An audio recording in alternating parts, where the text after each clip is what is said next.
Please welcome Chairman of the National Convention, Peter Booth.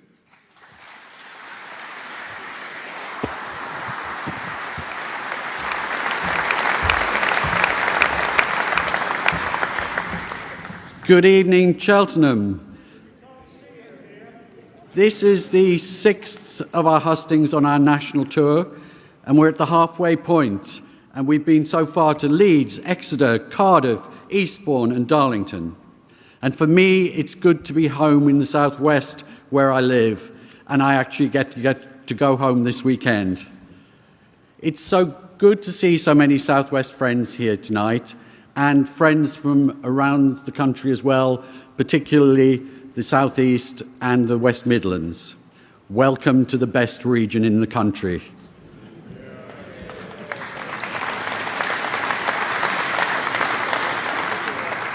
Thank you to you all for attending this evening, because these hustings offer us, the members of the Conservative Party, to take part in a great exercise of democracy, where we get to choose our new leader. She or he will be announced on the 5th of September, and as we're the party of government, then will become Prime Minister very soon afterwards. As Ian Dale, who moderated many of these hustings in 2019, said, and I quote, "I found chairing the hustings a surprisingly positive experience. The members really put the two candidates through their paces and asked some very searching questions. So I ask you tonight to make your questions searching, to make them succinct, and to ask questions and not make statements. One question each, please, so that more of the audience have an opportunity to grill our candidates. Both of our candidates have a duty and a desire to fulfil our 2019 manifesto. Their differences will be about achieving it in a very different world from 2019, post-Brexit, post-COVID, in uncertain times internationally. Look at the Ukraine and Taiwan, and where our very union as a nation is being challenged. So I'm sure tonight that you'll want to test our candidates, to seek to establish their strengths, and to see who you think is best capable of running our great nation. As we're all Conservatives here, well, I hope, because we did have some hecklers in Eastbourne, I know that you'll be respectful of our two candidates and keep your questions positive. As you know, our ballot is opened. You can cast your vote online or by post. It's very easy to vote online, or you can choose traditional snail mail. And if you do vote by post, then please remember to put a stamp on your envelope. You should have received your ballot paper by today, and if you haven't, then please contact your constituency chairman or constituency office, who'll be able to help you. My hope is that this evening will give you more clarity about how to cast your ballot. I hope that you'll go away enthused and energised in your commitment to helping our great party to win the next election. We need your help and support. Finally, because we're in the Southwest, I want to thank our regional chairman, Julian Ellicott, for all that you do. Julian, it's much appreciated.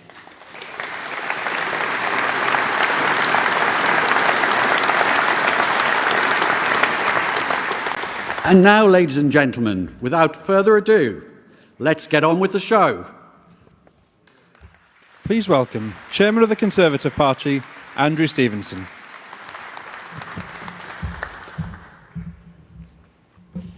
Good evening, ladies and gentlemen, and thank you for coming to our 6th of the nationwide hustings that we're holding across the country. I'm delighted to be joined by so many party members tonight at what is another sellout event. An event that gives you, our members, the chance to put your questions directly to the candidates. All of these events are available online too, so welcome to all of you joining us virtually this evening. Since becoming chairman, I've been getting out and about across the country, including visiting seats and campaigning here in the southwest. Campaigning with Conservative activists in Truro and Falmouth, St Ives, and today in Cheltenham. Seats in this region are key to our success at the next general election. So it's been great to campaign alongside so many dedicated party members. We've had an incredibly strong slate of candidates for this leadership election. Together, the most diverse range of candidates for any leadership election in British history. Labour would love a female leader, but we could be about to have our third female Prime Minister before they've had one. Or our first Prime Minister of Asian heritage, the second Conservative Prime Minister from an ethnic minority background after Benjamin Disraeli. I'm staying neutral in this contest, as are all of our hard-working party staff. But I do believe we have two fantastic candidates. Either of them can tackle the big issues our country is facing, taking us forward together. We are the world's most successful political party, and that is down to our ideas, down to the support of our members and our record. Our Prime Minister, Boris Johnson, has shown that a Conservative government can rise to the challenges of today. Getting Brexit done, delivering the fastest vaccine rollout in Europe, protecting over 14 million jobs during the pandemic, and leading the world in supporting Ukraine and standing up to Putin. That is a truly historic record which our next leader will build upon with the support of party members. Before we hear from each of our two candidates, let us just remember why a strong Conservative government is so important. The alternative is a Labour-led government, likely in coalition with the Liberal Democrats and the SNP, which would risk the integrity of our United Kingdom. Labour would have never broken the Brexit deadlock. They voted against tax cuts for low-income families. They voted against additional investment in our NHS. And they voted against protecting our borders and tackling the vile people smugglers. And now they want Sir Keir Starmer to run our country, when he can't even get his own party on side with a hard-working majority of British people against Labour's union paymasters. With shadow ministers even joining picket lines, it's very clear that Labour still isn't working. Remember, when Labour last left government, they admitted there was no money left, and no Labour government has ever left office with unemployment lower than when they came to power. That is what is at stake.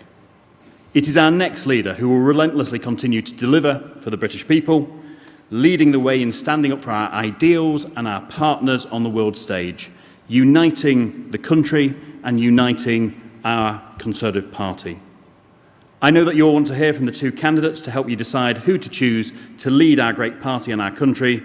So with no further ado, let me hand over to your host here in Cheltenham this evening, Camilla Tominey. Thank you very much.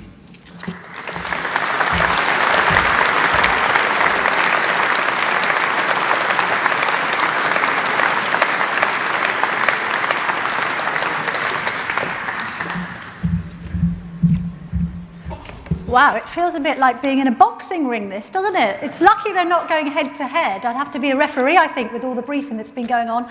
Welcome to Cheltenham. I'm sorry if you had trouble getting in. If anyone is currently glued to an Extinction Rebellion protester, let us know. We'll have some extra numbers in. But would you believe this is actually going to be the biggest hustings that have been hosted so far in this contest? I think there's 2,000 people here. So thank you very much for making the effort. Now, obviously, we're in a race course, so I feel I have to use a few racing analogies. We're not in the final furlong, are we? We're kind of halfway through. There's sort of still a steep climb and then a kind of free will to the finish. And I know the bookmakers are saying that this is a one-horse race. They're saying that Liz Truss, I think, is ahead by 2-to-1 members. Maybe some of you in here are going to be disagreeing with that. We've had Rishi Sunak, haven't we, slightly on his high horse, saying that he'd rather lose than compromise on his own principles. So again, we're going to challenge him on that. But generally, this is all about you deciding, if you are currently undecided, who should be in the winner's enclosure. So I'm going to invite you to ask as punchy questions as you can, as succinctly as you can. If we can try and avoid any repetition, that would be good. And it would also be good to hear from undecideds. I know a lot of you have got the kind of Liz for leader, ready for Rishi t-shirts on, but do put your hand up if you are genuinely undecided and there's some burning issue that you want to ask, because obviously that's what this evening is all about. And how it's going to work is like this. If you haven't been to a hustings before, both candidates come on and they'd address you independently for 10 minutes. So I believe Liz is going to come on first, do a 10-minute speech, then Rishi's going to come on and do his 10-minute speech, and then I'm going to invite Liz back on the stage, have a chat with her for about 12 to 15 minutes, and open the floor to questions, and then repeat the process with Rishi Sunak. So everyone's clear how this works. Well, let's get this show on the road, I think is all that's left to say. Please welcome Brandon Lewis.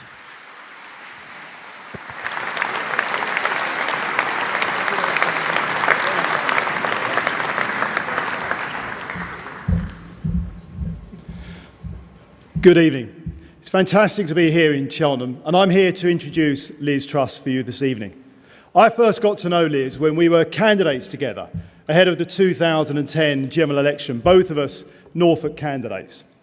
And what I saw, even back then with Liz, was somebody who understood what it took to win, what she needed to do to fight for and to deliver for her constituents, both in her own seat and across Norfolk, where she helped Chloe Smith in the by-election as well as up in Newark as well. And she came to Great Yarmouth in 2010 and 15 to do her bit for her colleagues to make sure that we returned a Conservative government, because she knew what we needed to do, the work we all needed to put in to make sure we had a Conservative government for our country. In 2010, we then became MPs together, and I've seen her consistently fight, not just for her constituents, but working together collegiately to deliver for people across Norfolk. In 2012, Liz and I both became ministers at the same time. And again, what I've seen consistently in her time in government, across a number of government departments, is somebody whose focus has been on delivering, getting things done for the people across the United Kingdom and across a range of departments. Whether it's delivering in the Department of Trade on the phenomenal trade deals that she did as we've come out of the European Union, or whether it's challenging orthodoxies where they need to be challenged to do things better and differently, to deliver better for people across our country, Liz has consistently delivered. And most recently, we've seen her as Foreign Secretary. And as Northern Ireland Secretary, I stood side by side with Liz and saw how she stood up for the people of the United Kingdom, stood up strongly for the people of Northern Ireland against the European Union. And it's because of Liz Truss that we have the Northern Ireland Protocol Bill to deal with the issues that have been left in the Northern Ireland Protocol for us to deal with. She dealt with that. It's complicated, it's controversial, it's difficult. But Liz was determined to do the right thing and give the difficult message to the EU that we are going to stand up, and she has stood up for the people of the United Kingdom. She has done that in difficult times, as we've seen, standing up to Putin and being clear with Russia about the abhorrence of their invasion of Ukraine, and stood side by side with our Prime Minister and our Defence Secretary for the people of Ukraine. And even this week, we've seen her standing up and strong against the pressures we are seeing and the challenges we are seeing with China. Liz consistently stands up for the UK. She understands the union of the United Kingdom. And as the next, hopefully, from my point of view, leader of the Conservative and Unionist Party, that's what I want to see. As somebody who will do that job as a Conservative, delivering on those core principles that we as a party stand for, freedom of speech, the ability to have a low tax, high growth, really fast-moving economy in this country, Liz can deliver that. She wants to deliver that for the whole of the United Kingdom. And those are the reasons, and her determination and her track record of getting things done are the reasons why I am backing Liz Truss to be our next leader and the next Prime Minister of the United Kingdom. Thank you. The United Kingdom is a great country, and I know that a united Conservative Party can unleash the potential of all the people who make our country so great. To win the next election, we need to deliver, deliver and deliver for the British people. I know that our country's best days lie ahead. I'm the candidate with a clear vision for the future who can drive change and get things done.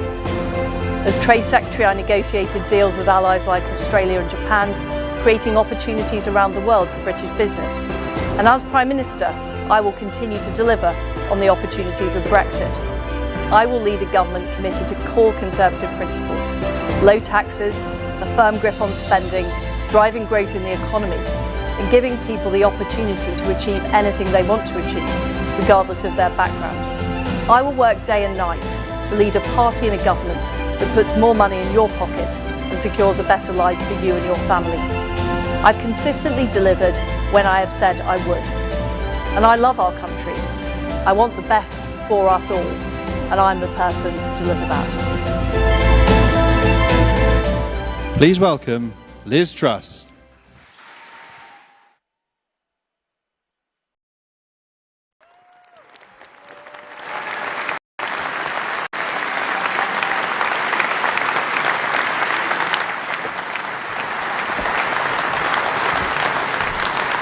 Friends, ladies and gentlemen, it's fantastic to be here in Cheltenham.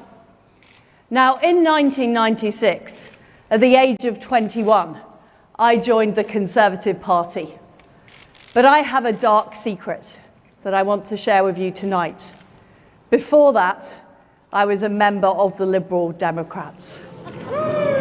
Look, I know I have sinned, but it was a teenage mistake. And all I can say is in my time in the Liberal Democrats, I learned all of their dark secrets and dirty tricks. I learned about the bar charts with the fake numbers in them. I learned about them telling one thing to one group of people and one thing to another group of people. And I learned that they didn't share my principles, a belief in low taxation and their own lives. And what I can tell you is if you select me as your Prime Minister, I will make sure the Liberal Democrats never come back here again in Cheltenham or anywhere else in the west of England. And I will re-establish the Liberal Democrat unit at CCHQ to make sure we have a crack force stopping that happening. Now, I'm not from a traditional Conservative background. I grew up in Paisley in Scotland and Leeds in Yorkshire, where I went to a comprehensive school.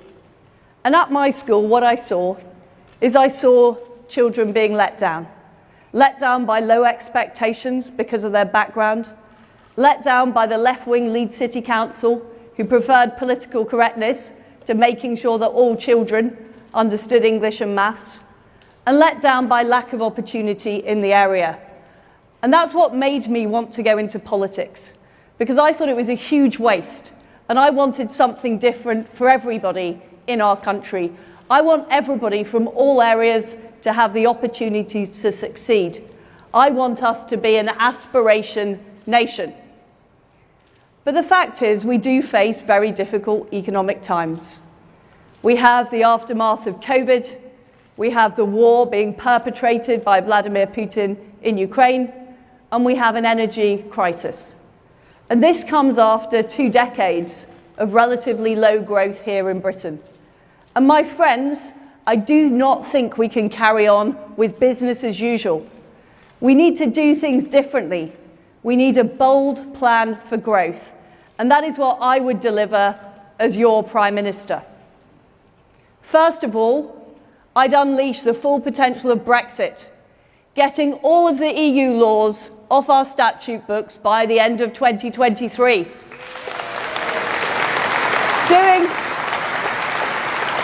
Whether it's our procurement rules, whether it's unleashing the tens of billions of investment that we can when we get rid of the EU investment rules, which will turbocharge industries like aerospace, which are so important for this region, I will get that done. And what I will also do is I will lower taxes. First of all, I will reverse the increase in national insurance. We should never have done it. It was against our manifesto commitment. We can still afford to pay for the NHS and social care out of general taxation and be able to pay down our debt starting within 3 years. I'd also have a temporary moratorium on the green energy levy, so that people can immediately save money on their fuel bills. And what I'd also do is keep corporation tax low, because under current plans, we are planning to raise corporation tax to the same level as France and 10 points higher to Ireland. And I don't think that is a good way to get our economy going and to be attracting investment into our country. So I would keep corporation tax low, because fundamentally, I'm a Conservative. I believe that people should keep more of their own money and that we should back people who do the right thing, whether they're business owners, the self-employed, people who go into work every day. I will legislate to make sure there are essential services provided on our railways and they can't be disrupted by militant trade unions. Now, after I became a member of the Conservative Party, I was a local councillor.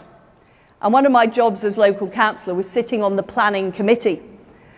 And I'm afraid those are hours of my life that I will never get back.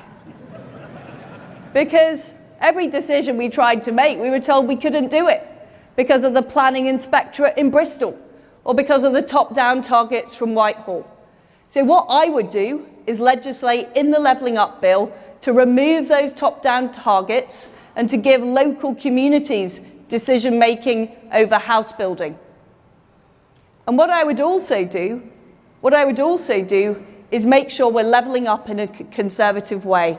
And that includes rural areas who've lost out on broadband, lost out on mobile phone signal, lost out on roads. I would make sure we're funding our rural areas fairly. I also would back our fantastic farmers. And I think one of the most depressing sights when you're driving through England is seeing fields that should be full of crops or livestock full of solar panels. I will change the rules to make sure that farmers don't have to fill in so many forms, but actually can focus their efforts on producing food. And that's really important at a time we're facing massive global food insecurity issues. And in order to deal with that, we need to continue to stand up to Vladimir Putin in Ukraine. I'm proud that we were the first country to send weapons to Ukraine in Europe to help them in their struggle for freedom and democracy. And very near here is GCHQ, which came up with a lot of the intelligence that we used to expose Vladimir Putin's appalling plans. I, as Foreign Secretary, put the toughest sanctions regime on Russia of any country in the world. But we cannot be complacent about our defence and our security. What we need to do is make sure we're investing in defence because we face an increasing threat. That's why I would put defence funding up to 3% of GDP.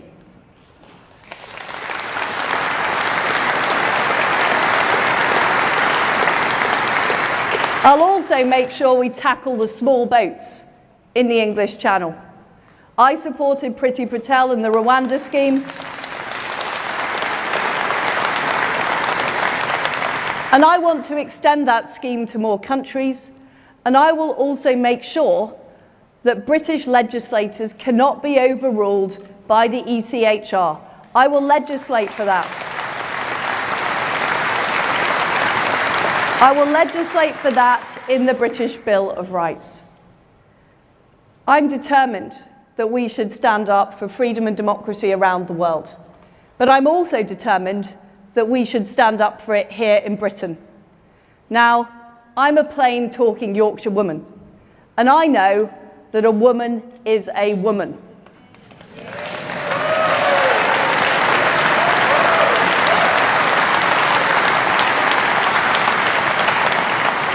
And I will challenge identity politics. I will stand up for single-sex spaces like domestic violence shelters.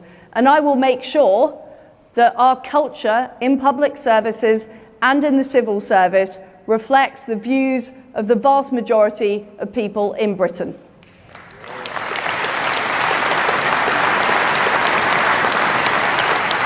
And I'll also challenge those who try and talk our country down, who say our best days are behind us, that somehow we should be ashamed of our history, that somehow we should be kowtowing to other countries around the world.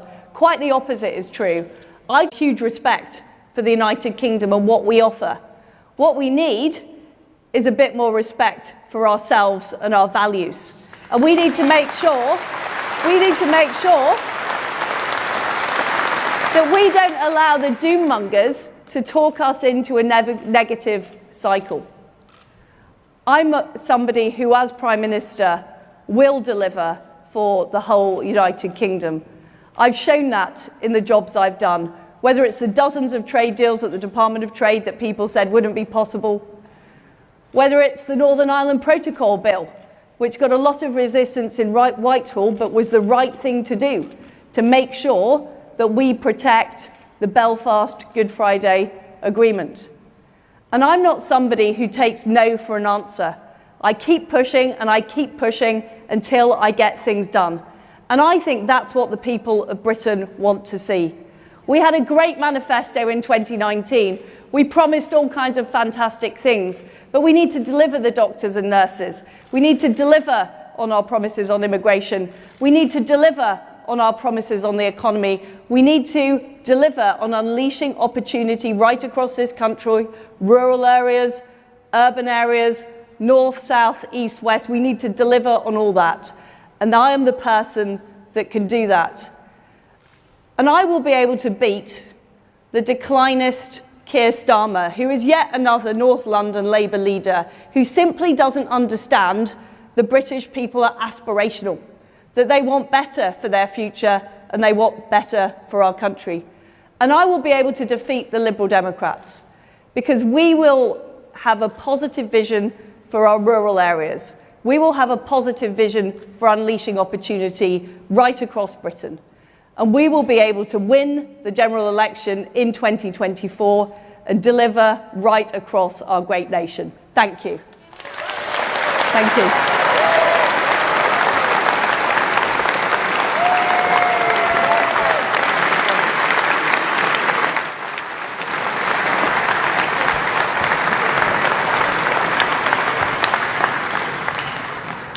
Okay, so that's Liz Truss's pitch.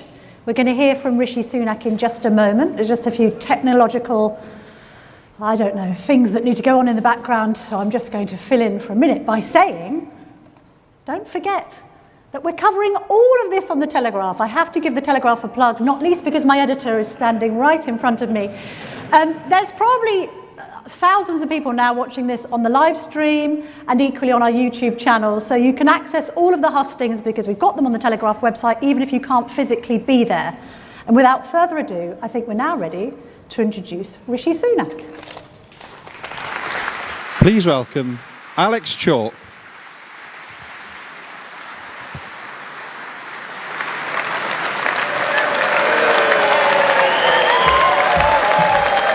Everyone, I'm actually, sorry guys, I'm actually not Rishi Sunak, but do you know what, I'm very pleased though that to be saying I am Alex Chalk, because it wasn't that long ago that I knocked on a door in Cheltenham, the door opened, this lady goes, oh, I know who you are.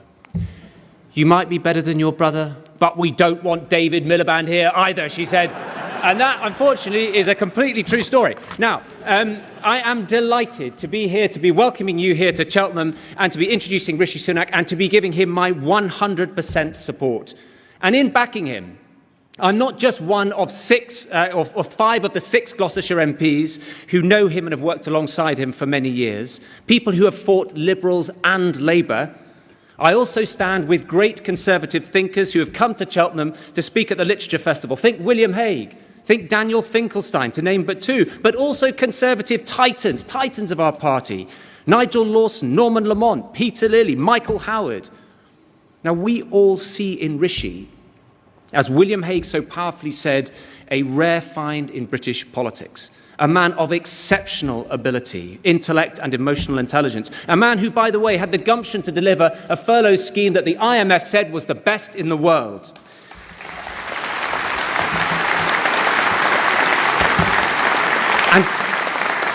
And critically, he is a man with judgment, because judgment is going to be absolutely essential in the coming months. Because when it comes to inflation, Rishi gets just how important it is to defeat it, because the truth is, in terms of headwinds on our economy, inflation is a hurricane. And just marvel at this, 3 of the 18 wards that I represent in Cheltenham are in the bottom decile of income per capita anywhere in our country. There are areas of great deprivation in Gloucestershire, and Rishi understands that inflation can be absolutely devastating. Because to see where it can lead us, you don't need a crystal ball, you can read the book. History shows us that inflation does generational damage. It can devastate household incomes. It makes getting on top of government spending far more difficult. It puts downward pressure on the pound. It's why Margaret Thatcher called it the biggest destroyer of all. But I've seen in Rishi someone who wants to deliver prosperity and financial stability, not just for the sake of it, but for what it can do for our country, for the British people, for my constituents. He knows that it's stability that will catalyse our economy and deliver the jobs, prosperity and excellent public services that flow from it. And also, it helps us find what Churchill called the treasure in the heart of every man. And it was on the back of a stable economy that this government, with Rishi as Chancellor, delivered in my constituency alone £30 million for a new school, £40 million for a brand new hospital wing, which is going up as we speak, £23 million to lay the groundwork for a cyber park to the west of GCHQ, £3 million for an advanced digital academy in one of Cheltenham's most deprived wards, £6 million for state-of-the-art diagnostic scanners. All these things have changed lives here in Gloucestershire and will do in the future, because if we secure our economy, all this we can do and more. We can deliver opportunities for our young people, and we can keep vital national security organisations like GCHQ properly resourced. And I tell you now, as somebody who spends a lot of time speaking to my constituents out and about in my infamous and frankly repellent high-vis jacket, there is a candidate who speaks not just to the party, but to the country. A candidate who I hear on the streets time and again, as recently as 3 hours ago, who can reach floating voters and who can save our country from the misery of a Labour, Lib Dem, SNP stitch-up which would literally tear our country apart. A candidate who can put us in the best position to win the marginal seats in Gloucestershire like Cheltenham and Stroud. A candidate who can lead this country to a great future. That candidate, ladies and gentlemen, that Prime Minister, is Rishi Sunak. Traditional Conservative values are clear. Hard work, patriotism, fairness, a love of family, pragmatism, but also an unshakable belief that we can build a better future. I've known Rishi for many years now, and he's quite simply the most talented individual I've ever met. He's the only candidate with a credible plan to tackle inflation. He knows that levelling up is not geography specific. He also has a grip on rural issues. I believe he will be the best Prime Minister and help us win here. Please welcome Rishi Sunak.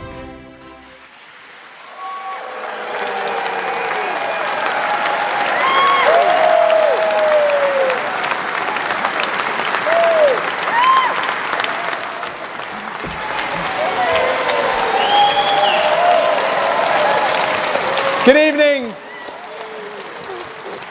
Good evening, everyone. Thank you for the warm welcome introduction. It is fantastic to be with you all tonight. Thank you for having me. Now, look, so I've been out and about campaigning, and there's one thing I realised. People always ask me about my relationship with the Prime Minister. As you might imagine, there's been a topic of conversation in this leadership contest, but not always in the way that you might expect.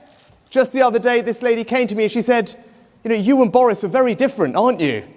I thought, yes, let's see where this is going to go. She said, "He looks like he's lost his hairbrush, but you look like your mum's brushed your hair." So, in any case, right, I am standing here in front of you tonight, in front of this extraordinary Conservative crowd, for one very simple reason. And that's because our country did something extraordinary for my family. It welcomed them here as immigrants 60 years ago and allowed them to build a better life. Now, I was raised with a few simple values.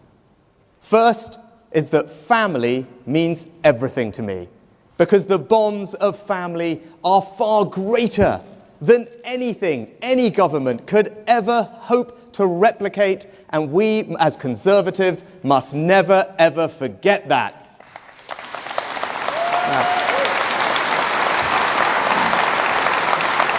Now, in my family, there was one thing that we prioritised above all as the way to forge ahead, and that was hard work. My dad was an NHS GP, my mum ran the local chemist in Southampton where I grew up, and I spent all my time working in her shop. out and about in the community, delivering medicines to people, but also doing her books, her accounts, seeing the power of that small business to provide jobs and opportunity in our local community. Now, for my parents, there was one thing that they believed above all else would be the path to making sure that their 3 children had the better future that they dreamed of. And that was simple, and it was education. And that's why today I passionately believe, like all of you, I passionately believe that the best way that we reduce inequality in society, the best way that we spread opportunity, indeed the best way that we transform people's lives, is to ensure that the birthright of every child is a world-class education.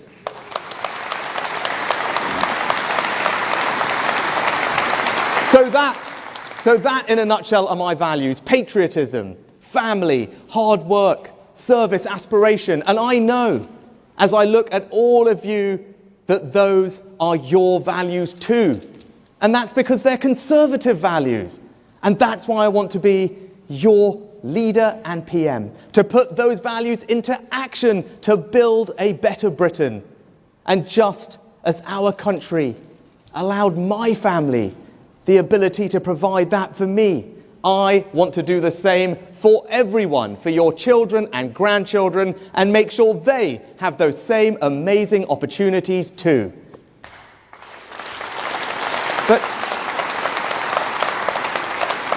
But how will we do that? Well, we need to do 3 things. Firstly, we need to restore trust. Next, we need to rebuild the economy. And then we need to reunite our country. Now, restoring trust, for me, starts with honesty.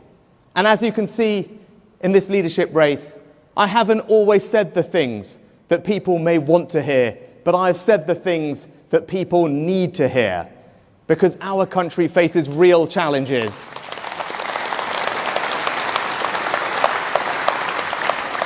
And I want to be straight with you and everyone else about what is going to be required to fix those. But even though that doesn't make my life easy, it is honest, and for me, that's what leadership is all about. But we'll also restore trust by delivering on the things that matter to people. And that's why I've set out a plan to start reforming the NHS so that we can focus less on how much money we're always putting into it and more on the faster, better healthcare that we want to get out of it.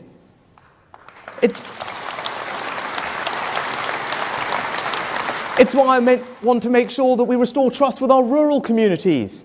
I represent a seat up in North Yorkshire, and I want to make sure that a government that I lead backs food security, gets the trade deals right, and supports British farming. And we need to spread opportunity everywhere, which is why, as Chancellor, I made sure that we funded rural broadband just round the corner. It's why I funded the dualling of the A417 at the air balloon roundabout. Because levelling up is not just about the north, it's for everywhere, including right here.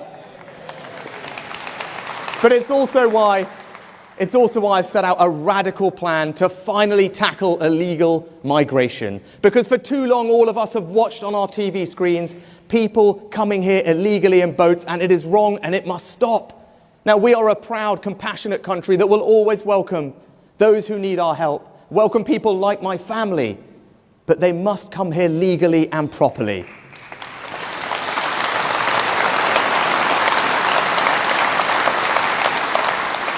Now, when it comes to rebuilding the economy, I don't need to tell all of you, you know what the #1 challenge is. It is inflation. And we've seen this story before. Inflation is the enemy that makes everyone poorer. It eats into people's hard-earned savings, their pensions. It pushes up mortgage rates. And I will always support those who most need our help. And this autumn and winter, a Conservative government that I am privileged to lead will be proud not just to cut VAT on energy bills, but to go further to support the most vulnerable in our society, because that's what a compassionate Conservative governments do. But what I will not do is pursue policies that risk making inflation far worse and last far longer, especially if those policies seem to amount to borrowing £50 billion and putting it on the country's credit card and asking our kids and our grandkids to pick up the tab, because that's not right. It's not responsible, and it is certainly not conservative. But we will cut taxes, and for the first time in 16 years in this Parliament, I will cut income tax. Because as a Conservative, I want to make sure that hard work always pays, and I won't stop there. Just like Nigel Lawson, we will go on cutting income tax for years to come, but we will do that responsibly. We will do it by being tough and efficient with public spending, and we will do it by growing our economy. And that's why this autumn, I will radically change how we tax businesses in this country to reward and incentivize those businesses that are doing the right thing by investing in expanding their businesses, the businesses that are investing in R&D and innovation to create the products and services of the future. Because in a modern economy, that's how you drive growth. And you know it, it's happening right here. With fusion technology, with the cyber campus. That's the kind of economy we need to build, and my tax reforms will ensure that we deliver it everywhere. But we'll also do it. We'll also do it by taking advantage of Brexit. Now, it does puzzle me, because I keep reading that somehow I'm not Brexity enough in this leadership race. It does puzzle me, because I do think I was the one that actually voted and campaigned for Brexit in the first place. But it was not enough to do that. We need to make sure that we get the best out of it. That's why, as Chancellor, I radically set up new free ports across the country, an idea that I came up with, that right now are attracting jobs and investment to places that desperately need it. It's why, as Chancellor, I also set out radical reforms of all our financial services regulations, scrapping the EU laws, replacing them with new British ones to make sure that this is the most dynamic economy in the world. That's what I know how to do. My business experience means I can lead our economy into the future and seize those opportunities that are there waiting for us if we are prepared to be bold and ambitious about grabbing them. Now, because in 2 years' time, we have to do something very special. When it comes to reuniting our country, we have to do something that has never, ever been done before. We have to make British political history by winning a 5th general election in a row. But I believe, even though it hasn't been done, working together, all of us, with Alex in his high-vis jacket, we can indeed do it.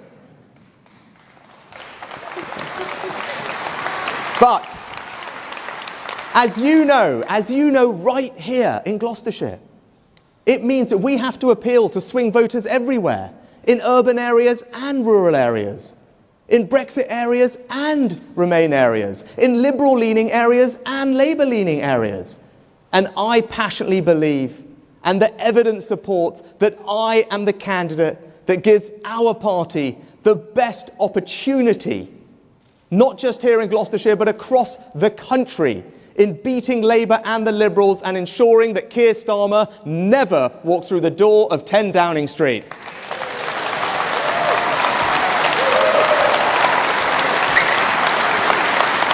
So, in conclusion, let me just say this. You saw me as Chancellor at the beginning of the pandemic, acting boldly, radically, competently to protect millions of jobs and businesses and successfully ensure that our economy remained resilient in the face of the biggest economic shock in 300 years. Well, I promise you that as your Prime Minister, I will apply that same urgency, grip, and radicalism to every other aspect of government as we build a better Britain. A Britain where our children walk safely on the streets at night. A Britain where the NHS is reformed and efficient and there for us when we need. A Britain where our schools and apprenticeships are the envy of the world in providing opportunity. And a Britain where our economy is the most dynamic it has ever been, with our businesses investing and innovating, creating jobs and prosperity in every part of our United Kingdom. But I also promise you this, perhaps more important. I promise you I will give you my all, my everything, my heart and my soul every day to ensuring that each and every one of you here tonight can always feel enormously proud of the Conservative government that I will be privileged to lead. So I humbly ask for your support, not just to be our next party leader, but also the next Prime Minister of our great country. Thank you.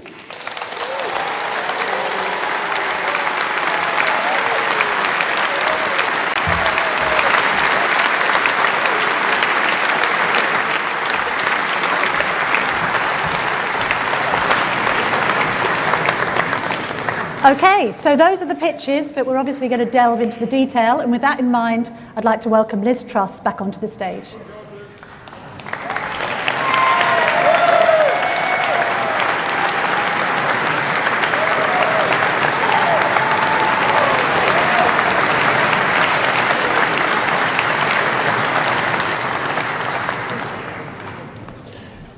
Come and take a seat. Camilla. Hello, Great how are to you? see you? Very well.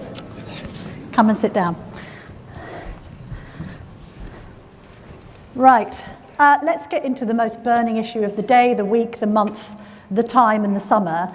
We've had financial journalist Martin Lewis warn today that the cost of living crisis is going to be as serious and detrimental to people as the pandemic. We've got the Telegraph website warning that energy bills might hit £5,000 in January. And we've also got Google Trends data showing that there has been a 2,400% increase in people Googling the term "can't pay my bills." So what exactly are you going to do to bring energy bills down, not in the future, but immediately if you become Prime Minister? Well, first of all, what we shouldn't be doing is taking money off people in taxes and then giving it back to them in benefits. So the first thing we should be doing is lowering taxes. But how do we And on day one, what I would do is reverse the national insurance increase, but also have a temporary moratorium on the green energy levy, so people are saving money on their fuel bills. But how and much then second, the second thing I would do is focus on energy supply, because this is an energy supply problem, and we need to deal with the root cause. We need to make sure we're using our reserves in the North Sea and incentivising companies to do that. We need to make sure we're fracking in parts of the country where there is local support for that taking place. And we need to get on with delivering the small modular nuclear reactors, which we produce here in Derbyshire. And we need to get on with nuclear power stations as well.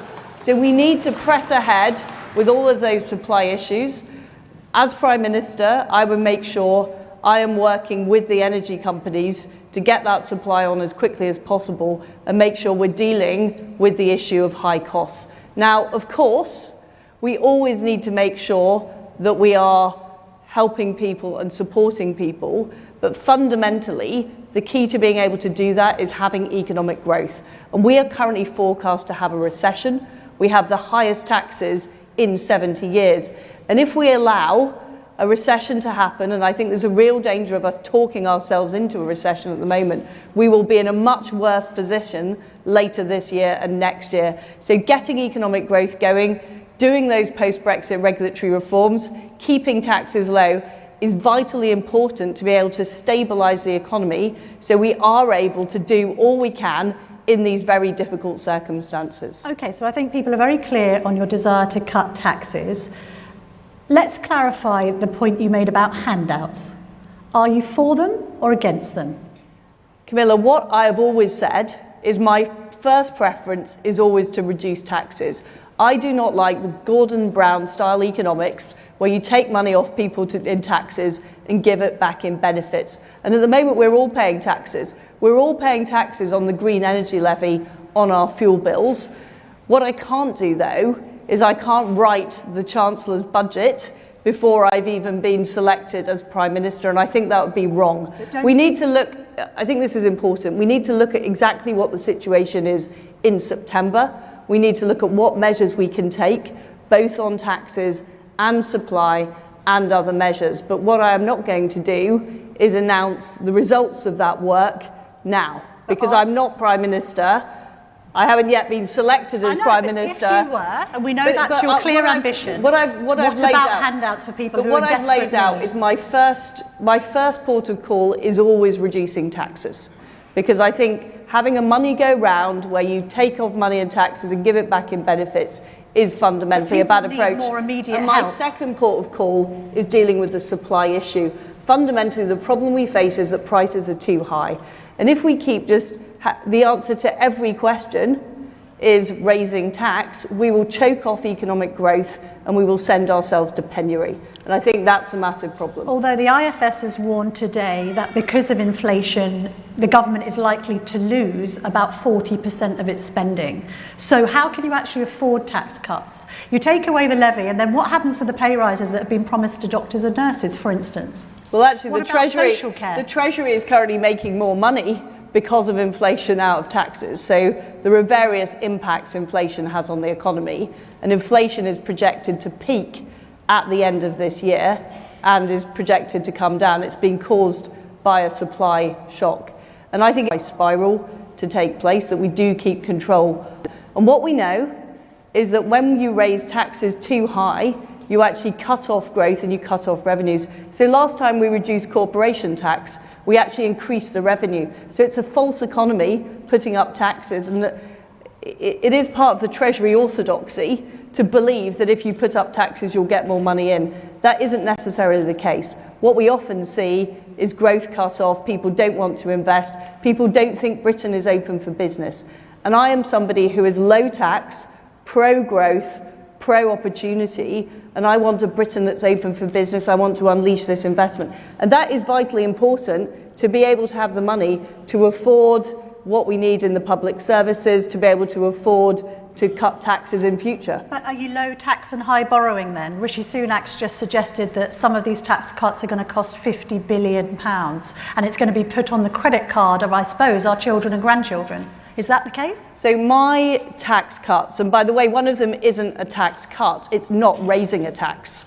So I support not raising corporation tax to the same level as France. But those tax changes will cost £30 billion. That is affordable within our current budget. We'll still be able to pay debt down after 3 years. But I'm afraid to say the plans of raising taxes are likely to lead to a recession, and with a recession, it'll be harder to pay the debt down. So I simply don't believe the argument that raising taxes will actually bring in more revenue. I think it's a very damaging thing to do, just as we have difficulties in the global economy. And none of our fellow countries in the G7 are doing this. They're actually cutting taxes at the moment. Extra borrowing isn't sort of conservative fiscal discipline, is it? Borrowing and borrowing and borrowing. Well, the government always borrows money. That's the reality. And in fact, we are borrowing less as a percentage of GDP than Japan, than Canada, than the United States. But with interest rates going up, it's going to be expensive to borrow, isn't it? But Camilla, after major events, and COVID was a 1 in 100-year event, it doesn't make sense to try and pay all the money back straight away, raising taxes and choking off growth. That doesn't make sense. Now, after the Second World War, we didn't decide we've got to pay all the debt back immediately. We paid it back over time. And I think we're trying to pay the debt off too quickly, and I think that will be damaging, and I actually think it will be counterproductive. We already forecast a recession. We know what that will mean. Will mean less money coming into the exchequer. And fundamentally, people are struggling with their bills. This is why I want to cut the green energy levy to help people with their fuel bills. I know small businesses are struggling with the cost of national insurance. Public services are struggling. People who run social care operations are struggling with the cost of national insurance. So this is hobbling people just at a time when we need to get the economy growing, and I think that is very, very damaging. And frankly, it's Gordon Brown economics. Okay. We saw him carry out exactly the same policies, and we've had low growth for decades. Now, you were a Liberal Democrat Remainer. You're now a Brexiteer. Are you just someone who blows in the direction of the political wind? How can people here trust in what you're saying? Isn't it just politically expedient to suddenly back Leave? Well, I left the Liberal Democrats when I was 20, Camilla.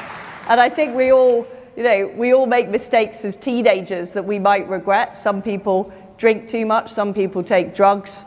Other people do other dangerous things. I joined the Liberal Democrats. Yeah. But, you know, I'm somebody, look, I freely admit to being on a political journey. You know, my parents were left-wing.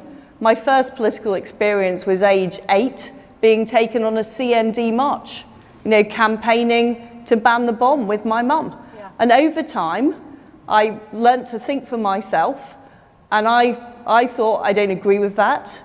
I thought the Soviet Union was a damaging force in the world, and actually, you know, I wanted to be on the side of freedom and democracy. And my political views have been shaped by a desire to see people free to live their own lives and free to get on in life. And, you know, as I mentioned earlier, have those opportunities. And that's what shaped. And you know, on the subject of supporting Remain, which I did under David Cameron's leadership, I was pretty equivocal at the time. You know, you can ask David Cameron about this. You know, there were lots of discussions at the time. I wasn't sure. And I was concerned about the potential disruption. But once people voted to leave, and I saw there wasn't the disruption, and I looked at the opportunities, and I have done more than most of the cabinet to deliver the opportunities of Brexit, whether it's the trade deals, whether it's the Northern Ireland Protocol bill, and you know, frankly, I don't think we have been fast enough at delivering things like Solvency II. I had a round table in the city last week. They told me if we got on with getting rid of Solvency II, it would free tens of billions of pounds that we could see invested right across Britain, you know, in places like the Red Wall, in places like, you know, here in the aerospace industry, in manufacturing industry. And the fact is that hasn't happened because Whitehall has been too slow. And I'm somebody that will push through Whitehall, and I will get that stuff done, and I will make it happen. So maybe your kind of conversion on European issues is a bit like Thatcher's. You're wearing the pussy bow blouses. You're trying to emulate Mrs. T. I'm trying to emulate you today, I think, with my outfit. Do you know what? We're both in navy blue. But what is the Thatcher thing? Are you doing that on purpose, dressing like her, acting like her? What's all that about? I'm my own person. I do think it is a thing about being a woman in politics that you always get, well, some people are saying, why not? And, you know, look, don't get me wrong, I'm a massive fan of Mrs. Thatcher, but we live in different times. I am my own person, but what I notice, and I hope you're going to ask, you know, Rishi Sunak, ideas like identity politics, and I'm somebody who goes out and makes the argument. I've been making the argument about single-sex spaces. I made the argument that a woman is a woman. And that's what we need. We need strong conservatives being proud of who we are, making those arguments. You can't pass a law to tell people what to think. No. What you have to do is you make an argument. And there will always be left-wing people. You know, socialism never dies. Even though it's never worked in any country in the world, we still had Jeremy Corbyn and his movement. So, you know, what we have to be prepared to do is make the argument and be bold. And, you know, and this is my point about taxes. You know, how on earth can we as Conservatives have the highest tax rates for 70 years and say that they should go up? I just find that absolutely astonishing. We have to have the courage of our convictions, which is believing that people should be able to spend their own money and it's their money. Yep. Believing in business, being prepared to back business, big and small, and being prepared to be on the side who work hard, who are enterprising. You know, and frankly, we've conceded in too many of those debates. And there's too much, you know, one thing I absolutely don't support is a windfall tax. I think it's a Labour idea. It's all about bashing business, and it sends the wrong message to international investors and to the public. But then what do the public think about energy giants making £3 billion in profits, while, by the way, they're already £3 billion in debt to them? Well, first of all, I don't think profit is a dirty word. And the fact it's become a dirty word in our society is a massive problem. Because there are, you know, in this audience today, we have hundreds of people who run businesses and make a profit, and I think that's a good thing. Now, of course, the energy giants, if they're in an oligopoly, should be held to account. And I would make sure they're rigorously held to account. But the way we bandy the word around profit, is it something that's dirty and evil? We shouldn't be doing that as Conservatives. And no, actually, we're playing into the hands of people like Jeremy Corbyn, who want to completely undermine our way of life. We must go to the audience. Final yes or no, cap on immigration? No. I think we should have the skills we need in our country, but I don't believe in an arbitrary target. And when we had one before, it didn't work. All right. Audience, you can see people with microphones. They're wearing white. Put your hand up. As I said before, it'd be great to get some undecideds rather than someone in a T-shirt, because we kind of already know where you stand on these issues. This man here. I believe that these people can be converted, Camilla. Well, all right. See if you can convert a ready for Rishia. Yes, sir. Question? The question I have is about renewable energy. You spoke about the wind farms and the fact that the farmers can't use their fields for their animals and to grow crop. But you know, we're surrounded as an island by the most almighty power, which is tide. And I'm not talking about building barrages, I'm talking about the amount of the current that goes around the British Isles. I live just outside Bristol. Your question, sir? Sorry, yes. Only because we're short on time. The tide is 9 knots. Let's be expedient. Tidal energy, you're asking? So will you consider tidal energy in your future strategy? So yes is the answer. I think it should be part of the solar. And by the way, panels per se, there are plenty of commercial.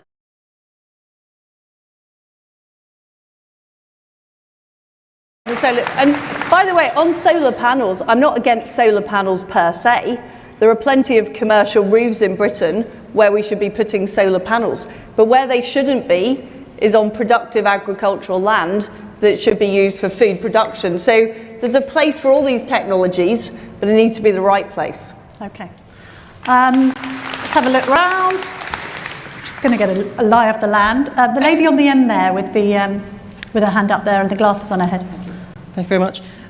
What would be your plan to restore water quality in our rivers, particularly the River Wye, which is severely impacted by agricultural diffuse pollution? Could you also deal with drought? I mean, the answer is we need to be much tougher on water companies, particularly on leaks and also emitting. And you know, in Norfolk we have some fantastic chalk streams, and they are very, very precious. And we need to do all we can to make sure they're protected. So I would make sure the water companies are held to account, and also make sure we are dealing with the effluent that is going into our waterways.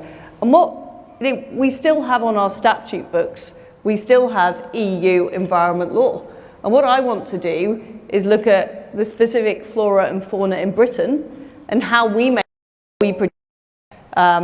protect those endangered species and specific natural habitats like chalk streams here in the United Kingdom, and that is a key law I think we need to change. But at the moment we're protecting some of the wrong things and we're not protecting the right things.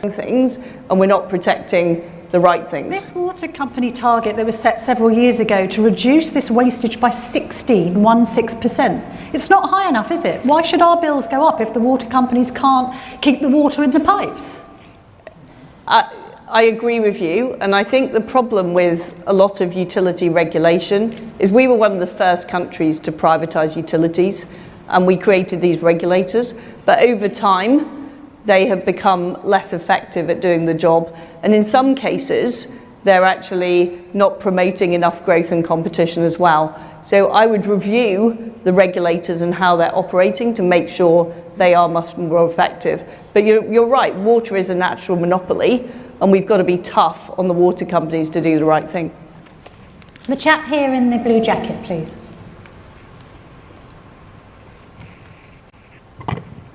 Evening, Liz. What is your definition of success 90 days having walked through the gates of number 10?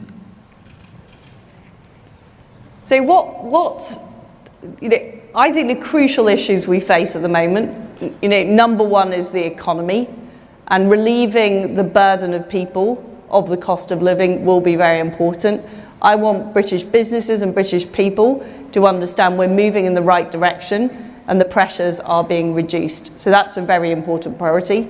Priority two is getting the economy growing and sending a real signal to the world and British business that we're on their side and we want to open up opportunities and we want to see new investment. And the third thing we've got to do is really get a grip of waiting lists in the NHS, GPs appointments and dentist appointment. That is a very, very serious issue. It's not good enough at the moment. We need to empower people on the front line. So those would be my first three priorities. But there is a massive list. I'm not denying it's a challenging time, but those are very important priorities. The chap there with the glasses on, young chap in the white shirt, please.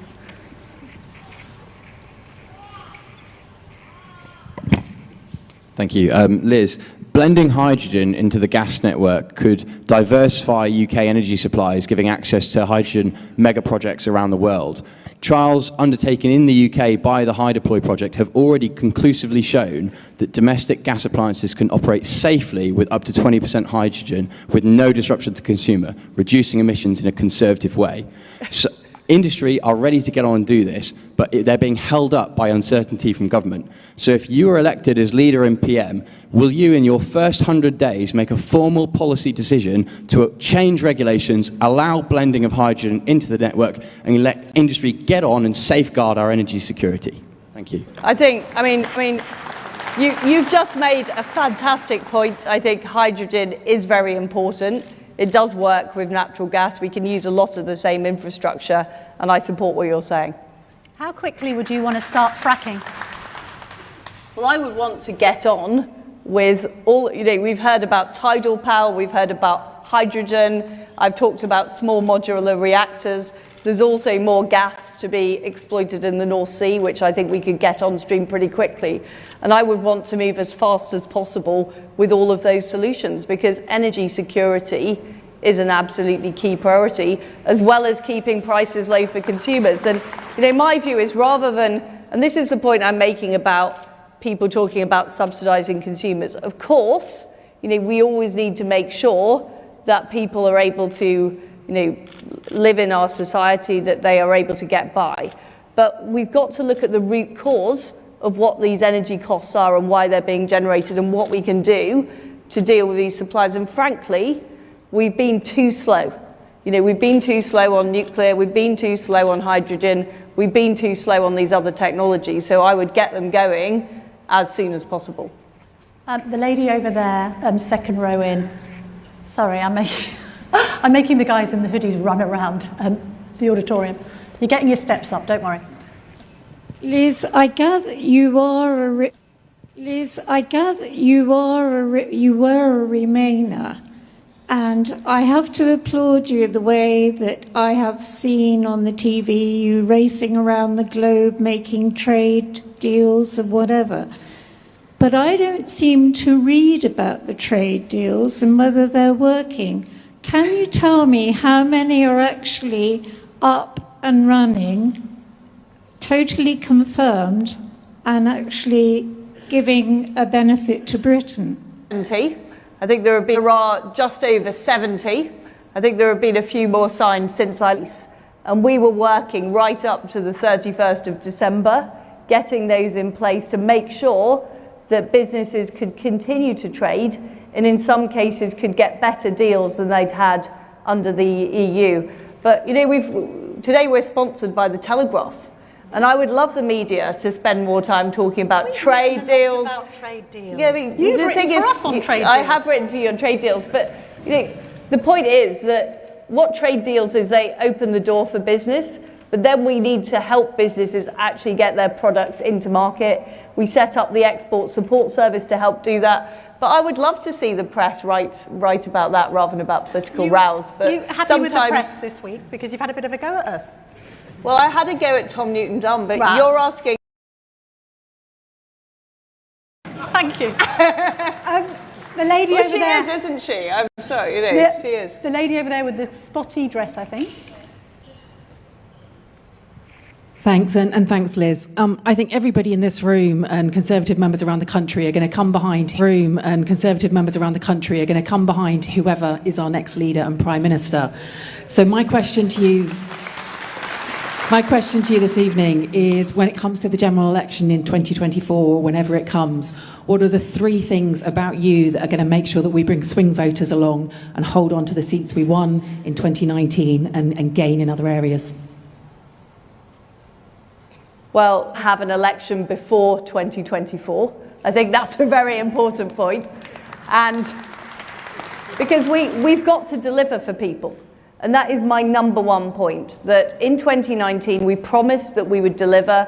We promised we'd level up the country. We promised we'd deliver broadband. We promised we'd deliver, less NHS waiting lists, more doctors, more police officers. We've got to deliver all that stuff, and we've got to show people that things are getting better.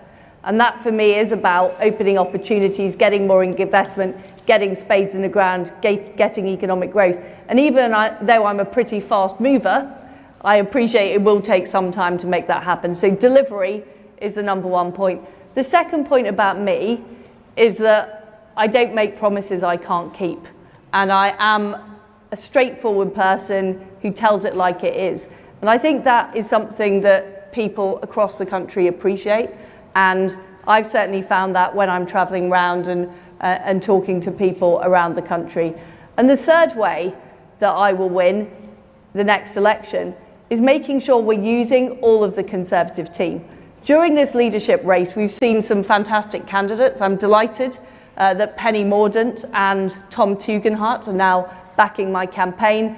We've also got Rishi, Kemi, all really, really competent people. And what I want to see is a less presidential number 10, and one that really presents a team of fantastic Conservatives who deliver for people right across the country. So the 3 things I will do is, first of all, I will deliver. Secondly, I will be honest and make sure people can trust me. And thirdly, I will do it as a team.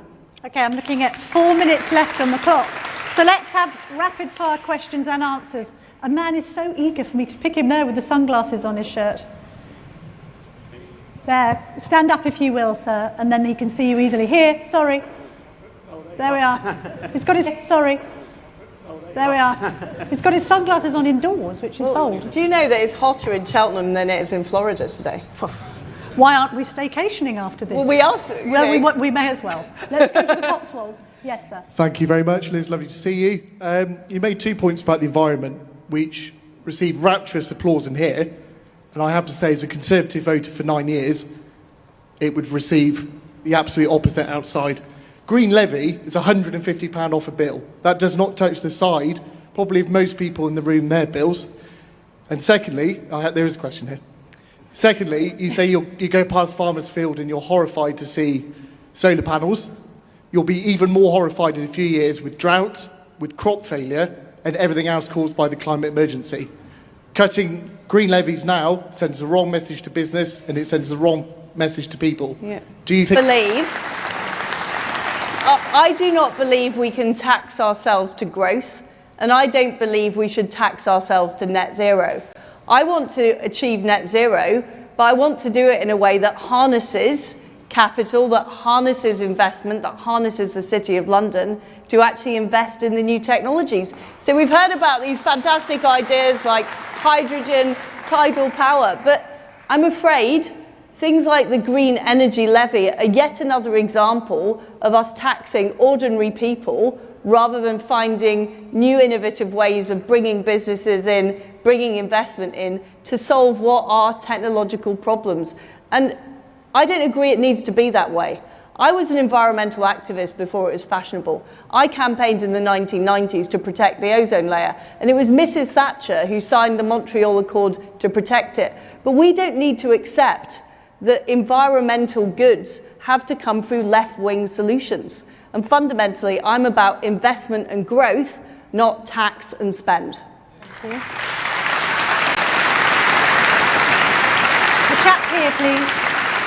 The chap here has been waiting patiently. Yes, sir. Good evening, Liz. My name's Harry from South West Wiltshire. Just really, we make it a priority for time to be given so we can push through the National Disability Strategy. and that way it would really, truly level up for all of disability all around the country, and truly for us disability conservatives. That's a key tenet, surely, of levelling up. Instead of it being blocked by court challenges, can we get on and make this a key tenet in the next? The answer is yes. I fully support the strategy. I'm working closely with Chloe Smith in the Women and Equalities Department, and you're absolutely right. What we need to be making sure is that everybody in our country has those opportunities, including people with disabilities. We need to get on with the strategy, and I can tell you, I will make sure it gets unblocked and it gets implemented. Thank you. The man there in the check shirt, blue and white check shirt, please. Oh, hang on, wait for the microphone. Unless you're Brian Blessed. Unless you're Brian Blessed. Yes, please, that guy there. Liz, you've made a great play of your plans to cut back national insurance contributions, which has certainly grabbed the headlines, and maybe that was your intention. To analyse national insurance contributions is complex because of different levels of contribution. What I have found is that it accounts for less than 7% of our national income. Not very much, so the reduction you promise is very little, which you claim will put money into consumers' pockets, which they will go out and spend, boosting our struggling economy. I doubt that people will use the extra little bit of net income they have to pay their heating bills this winter and will not boost our economy. Would you like to comment on that? So you're saying that He was asking about national insurance. The point about national insurance is, first of all, we promised not to raise it in our manifesto. Secondly, we didn't need to do it because we can afford to pay for the NHS increase out of general taxation. And third, this money is important to people. This is money that we are currently taking not just from hard-working families, but also from small businesses, also from the public sector, who have to pay those extra national insurance contributions. And I think it is wrong at a time when we are facing economic difficulties to put up taxes. I think it's fundamentally unconservative. We didn't need to do it, and it's a drag on the economy. We should be doing all we can, including scrapping the moratorium on the green energy levy, to save people money on their bills and to put more money in people's pockets. And I believe it's their money, not our money. This is taxpayers' money. And too often we seem to forget that and think it's free money. It isn't. People work hard to earn that money, and we should take as little off them as we possibly can.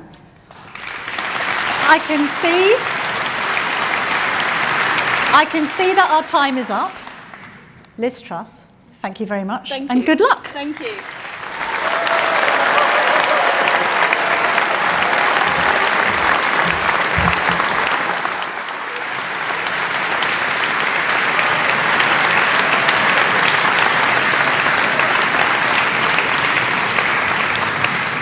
Just to explain to the sound guys, I've had to take this out of my ear because it was whistling like I was picking up, I don't know, some sort of distant radio station. So without further ado, let's welcome onto the stage Rishi Sunak.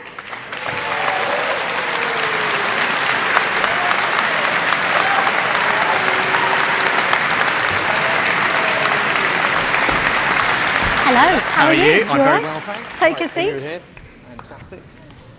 Wow, I've just been thinking the last time you and I sat together was in the Pret-a-Manger in Marsham Street, and you were running the government consultation into disabled toilets. That's and right. A lot's happened in the preceding years. Now, you said yesterday, you came up with this remarkable statement that you'd rather lose than win on a false promise. One bookmaker today has said that Liz is 2-1 ahead with the members. You've talked very passionately about the cost of living crisis facing this country. We've got the CBI's Tony Danker saying the government's asleep at the wheel, there's a vacuum of power. Why not just step aside if she looks like she's going to win, and for the benefit of the country, let her go and be PM? For the simple reason that I'm fighting for what I believe is right for our country. And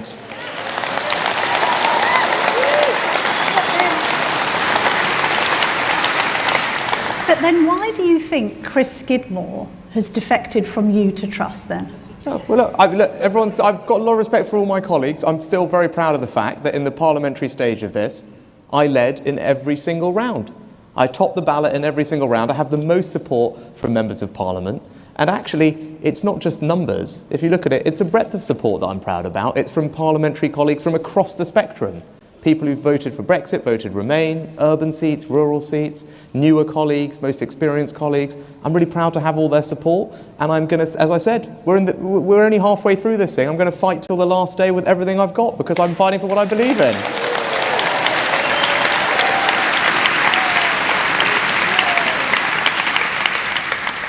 And if you do lose, what happens? Do you quit politics? I say that simply because of the green card thing, maybe some aspirations in America. What would happen next for Rishi Sunak? I mean, I'm... There's no point booing. That's right. They're questions that people want answered. No, well, sadly, you're not going to get rid of me that easily, Camilla, all I can say. So no plans to move to America?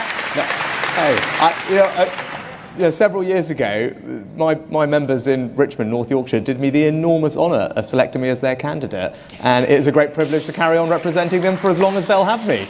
Okay, so I asked this question to Liz specifically in mind of Martin Lewis's comments today. Google searches going up exponentially for how will I pay my bills. The Telegraph reporting that bills might go up to £5,000 next January. What specifically and exactly are you going to do to bring bills down? And I'm not talking about tax cuts in 2 years' time. I'm talking about immediate relief and help for families, in addition to what was announced in the budget. Yes, I think there are three different ways to think about it. The first is, I think everyone will need some help because the scale of the challenge we're facing is just that considerable. And what I've said is very quickly after taking office, I will cut VAT on energy bills, and that will provide an extra around £200 of support for all families. And that will come on top of the support that I announced as Chancellor, which was worth about £550 for everyone. But then there are two other groups of people who need extra help. And I talked about them earlier on. It's the most vulnerable in our society. People who don't have an easy way of increasing their incomes, don't have sufficient savings to dip into, and that's people on very low incomes and pensioners. Now, no tax cut, and Liz's tax plan, is not going to help those groups of people, right? So scrapping the health and social care levy, as she wants to do, is worth £1,700 to her on her salary. For someone working really hard on the national living wage, it's worth just over £1 a week. And for someone who's a pensioner without any earnings, it's worth £0. Now, I want to provide direct support to those groups of people. But what are you actually proposing? Are you proposing a sort of reboot of furlough, but for energy bills? And how much is it going to cost? And isn't that in turn going to be inflationary? No, actually, I've already announced as Chancellor a mechanism to do it, and it's to provide direct financial support to those groups of people. There'll be many pensioners here in the audience tonight. They're used to receiving a winter fuel payment in the winter. And what I did as Chancellor is say that we will provide additional payments alongside that, and we will need to provide more than I thought previously because the bills are worse. And we need to do the same for people on low incomes. Now, there are existing mechanisms to do that. That's what I said as Chancellor. I will do more as Prime Minister. But if we don't do that, and this for everyone should just consider this point, if you support a plan that Liz is suggesting, which says she doesn't believe in doing that, doesn't believe in providing direct financial support to those groups of people, and that's what she said, because she thinks her tax cut is going to help them, which it is not, we are going to, as a Conservative government, leave millions of incredibly vulnerable people at the risk of real destitution. Now, I think that is a moral failure. And I think people will be, of course, in agreement with you when you're talking about people who are on universal credit, when you're talking about people who are on the state pension. But it has been noted that there's been a lack of help from you, from people who are sole traders, from people who are running small and medium-sized businesses. You're running a business in this country and you're looking at Rishi Sunak as Chancellor and you're saying, hang on a minute, he's put up my national insurance contribution, so I'm doubly taxed. Hang on a minute, he's putting up corporation tax. What incentive do I have to run a small business in this country? Well, let's just look what happened for all those small businesses over the last couple of years. The fact that they're all still here today is because of the things that I did over the last 2 years. Right, so let's finish the question, right? Because I'm not energy bills are going up as much as anybody's, Look at what we're doing this year. Now, one of the industries that I passionately believe in when you talk about small businesses is the hospitality industry. Incredibly important across our economy for the number of people it employs. Actually, what are we doing this year? We've cut their business rates by 50%. What are we doing to help with their employment costs? Cut their employment taxes by £1,000. I announced that as Chancellor in my last budget. I'm also helping them grow, and I'm also helping them grow and innovate. Actually, one of the things we have in this country, which we need to do a better job of, is supporting our small businesses to grow and innovate, use new technology, and that's why I created a program called Help to Grow. It provides them with mini MBAs, it provides them with software to get online, to make sure their business can be even more profitable. That's what I'm doing for small businesses. And you talk about corporation tax, 70% of UK registered companies aren't going to see any change in their corporation tax under my plan, so they are going to be protected from that. But 30 are, and corporation tax is going up, and the Tory manifesto said it wouldn't. No, actually, the Tory manifesto said it would stay where it was, but we've had a pandemic. We've had a pandemic since then. But let's talk about it. Yes, corporation tax is going to go up for the largest businesses under my plan, because I think that's a reasonable and fair thing to do in the circumstances. But as I said, remember that 70% of companies won't see an increase, so small businesses are protected. The second thing you need to know is the rate that it is going up to is still the lowest in the G7 group of countries that we compete with. So it's still lower than America, France, Italy, Germany, Japan, Canada. Let's broaden it out to the 20 largest countries that we compete with. We'll still have the 4th lowest rate. So it's a very internationally competitive rate. But I'll tell you what you need to know most importantly is that alongside that, as I said in my speech, we are going to radically cut right things to grow our economy. That's businesses that invest more, businesses that innovate more. That's where our tax system isn't very generous. That's how you drive growth and productivity and create jobs in a modern economy. So I want to cut the taxes on the things that work, not just sound good. So why are Liz Truss tax cuts inflationary, and why aren't your tax cuts inflationary?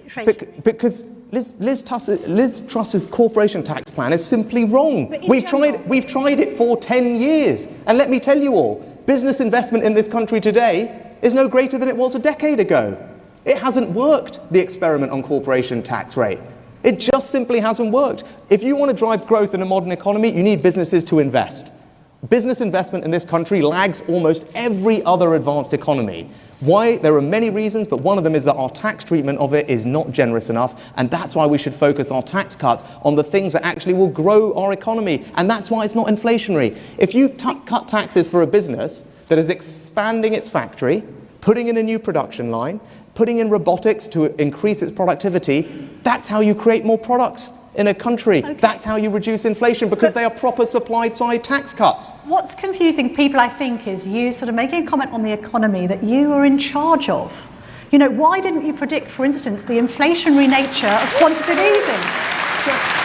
Why didn't you do anything about that? Well, you talk about corporation tax. Yes, and that's why I want to change it. I'm talking about quantitative easing. Some of the inflationary measures that were put in place by the Bank of England have proved to be disastrous. That happened under your watch. So why are you now saying to people, well, I'm going to repair the economy that has been damaged under your watch, some would argue? Well, I think when it comes to the Bank of England, I think maybe unlike what you've just said, and unlike what Liz is saying, I believe in Bank of England independence. I think it's an important thing. I think it's a very important thing. And I think, actually, I'm very nervous about things I hear elsewhere, about people who seem to think that from Liz's camp and her that we should scrap Bank of England independence. I think that would be a massive mistake for our country, and international investors would really not look very kindly on it at all.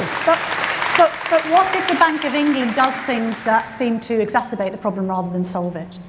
The Bank of England has an independent mandate. It is set by the government, and it's right. And it's right that we are tough in making sure that we set the mandate right. I did that. But it's also worth considering there has been a war on, Camilla. The reason that energy prices are where they are in the first instance is because we collectively decided, rightly, to be robust in standing up to Russian aggression. That has led to higher energy prices, and we have to acknowledge that that is a big part of the reason we're suffering from inflation. This question came up quite a lot with subscribers, so I'm going to ask it. If you are this sort of beacon of fiscal discipline, why did you veto chasing the 17 billion in fraudulent COVID loans? Well, that's just simply not right. I mean, who on earth has said that? That's completely absurd. Well, you did have a Treasury Minister resigning over what he described was your schoolboy tactics in failing to grasp the issue. Well, maybe he and everyone else should read the report that was just published the other week. So did people fraudulently take loans or not? And did it happen on the Treasury's watch? It happens across the entirety of government spending. But what you need to realise now, because of the mechanisms that I put in place, the extra teams that are out recovering this stuff, the arrests that are being made, the new laws that we passed, the new agency at the National Crime Agency, the estimated fraud in furlough now is actually estimated to be lower than a typical government programme. And that's something I set up in a matter of weeks in the middle of a crisis. So actually I'm very proud of my record on furlough, and I'm proud that we have gone after those who abused it. As a simple matter of fairness, it's wrong, and we will relentlessly pursue them. So was the Treasury Minister wrong to resign? Yes, he was. Why is Simon Clarke and Kwasi Kwarteng, your former cabinet colleagues, writing in the Telegraph saying that you resisted attempts to cut Brexit red tape, that you weren't committed to overhauling the Northern Ireland Protocol, that you blocked EU Insolvency II being changed? Are you just a nominal Brexiteer? I mean, greatest respect for all my colleagues, so I'm not going to engage in this, but I would just gently point out that neither Kwasi nor Simon Clarke had anything to do with Solvency II and financial services regulation. That was done entirely by myself and John Glenn. And actually, there is a bill that is ready to introduce in Parliament as soon as I become Prime Minister that will radically change not just Solvency II, but all of our financial services regulations. But what about this general accusation, and maybe it comes from the right of the party, but it's unfair, that you sort of were taken hostage by the Treasury, a Treasury that we know is institutionally opposed to Brexit and constantly obsessing about EU markets rather than perhaps what the they were. Public voted for. Yeah, they were, Camilla, they were. And you know what? When they said that, I didn't listen to them. I voted for Brexit, but there was someone else who held up their Treasury documents. It wasn't me, it was Liz Truss at the time. Okay, so I'm very prepared to confront the consensus. Actually, on corporation tax, that's what we're doing. We're challenging consensus. On EU regulations, who's come up with a policy that actually takes advantage of Brexit in a radical way? Creating free ports around the country. I did that. Right? Who's actually scrapping EU laws off the statute book, replacing them with the British regulatory system in financial services? That's what I'm doing. I'm frustrated that I haven't seen that degree of radicalism across government. That's what I want to change. Right? So this idea that somehow I'm not Brexity enough, I just find very puzzling. Let's talk about your fellow Brexiteer, Boris Johnson, to conclude before we go to audience questions. This Privilege Committee investigation, the goalposts have changed a bit. It was going to find out whether he had deliberately misled Parliament. Now it's just going to find out if he misled. Do you support that, or do you think he should be recused of this investigation now? So all I would say is that the MPs on the committee are the ones that make decisions, and I fully support them. What's your opinion on it? Well, it's a parliamentary... Actually, I haven't followed every twist and turn of it, to be honest, because I've been busy being out and about. It's a parliamentary process, not a government process. There's a difference between them, and I fully respect the MPs that are on the committee to make the right decisions. I personally believe very strongly in high standards. One of the things I would do almost immediately as Prime Minister is reinstate an independent advisor for ministerial interests, because everyone needs to know that trust, integrity and decency belong at the heart of politics, and I will lead from the front. Have you spoken to Mr Johnson since you resigned? I've messaged and called, but unsurprisingly, he hasn't returned my calls. Strange. Right, let's go to audience questions, please. Right. Put your hands straight up. Let's take this lady in the blue on the end here, please. Hi, Rishi. I'm Penny Ann. I'm the National Voluntary Director for the CPF. How would you ensure that your policy team engages with the CPF regularly and gets our feedback? And also, I was very interested to hear that you want every child to have a world-class education. As a speech and language therapist, I'm concerned that 69% of young offenders have undiagnosed speech and language needs, and also the reading age between 4 and 8 years of age. So how do we ensure it truly is a world-class education system for everybody, including those with special educational needs? Privilege to work with John Penrose and all your colleagues while I was Chancellor, and thank you for all the ideas that you sent. So look, quickly on the early years, and that's actually the point that I was going to make, because you talked about kids at a very early age, and you're right. Because if we now look at all the negative outcomes we see in society, not just educationally, but all the other social ills that we see in our older adults or late teens, what's clear is, if we could have solved them at a very early age, we would have made an enormous difference. Because actually, if you look at the inequality that exists in our school system when children leave school, most of it was there when they arrived. So if we actually can tackle things much earlier, as you said, focusing on those very early years, whether it's 4-year-olds, 5-year-olds, we can make an enormous difference. And I made some of that changes as Chancellor, starting to focus more of our resources earlier on, and it's something I think we should keep doing. Now, to your other question, now if you've got 5 minutes, I put it online on ConHome, it's called a contract with members. And it's what I want to do for the party, because we've talked a lot about what we'll do for the country in this election. But for the party, what I want to do is make sure we actually regularly have a survey of all of you. It's a simple idea, but we don't do it currently. And what I'd like to do is make sure we have regular surveys of your opinions. But even better than that, there's no point just asking you what you think. What I've committed to is not only will we have those surveys, but that those topics will get discussed explicitly at political cabinet, so that all of you feel that your participation and support of the party is being recognised and discussed at the highest levels, so that we are all on the same team. And that's just one of the few changes I want to make. I was going to ask on education because it was the subject of that lady's question. Obviously, lots have been made about your wife's family wealth and things. You do appreciate, of course, as a Winchester schoolboy, that you were afforded opportunities that have not been offered to many, many, many children in the UK. What will you do about that? Yes, I have. I am absolutely, as you saw from me on the stage, I'm not going to apologise for what my parents did for me. You must be joking.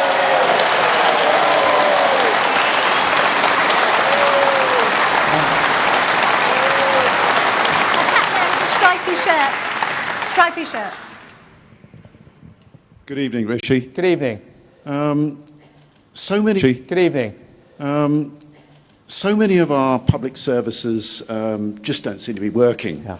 I know we've been through a pandemic, but I think the fact of life, from my perspective, is when we get to 2024 and an election, if all these things, and I'm not going to rattle out the whole list, everything from NHS or ambulance or border force, or today we hear about police forces, the list is endless. It's almost like nothing is working.